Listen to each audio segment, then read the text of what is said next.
তার বউয়ের পায়ে দেখুন লোকটা কি করে। যায়, কিন্তু এই জুতা জোড়া অনেক ছোট হওয়ার কারণে তার বউয়ের পায়ে অনেক ব্যথা লাগছিল।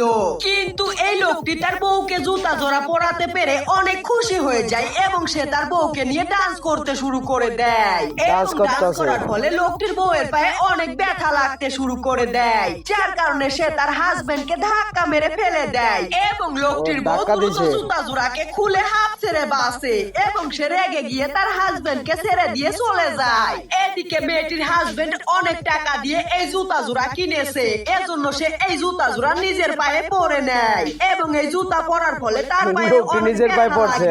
কিন্তু তারপরও সে এই জুতা পরে হাঁটার চেষ্টা করে এবং সে এই জুতা পরে হাঁটার চেষ্টা করলে উল্টে পড়ে ঠ্যাং ভেঙে নেয় এবং সে এই জুতাটিকে খোলার চেষ্টা করলে তার পায়ের মধ্যে জুতাটি আটকে যায়, যার কারণে সে চিৎকার করে কান্না করতে থাকে। এইবার বুঝতে পারছি।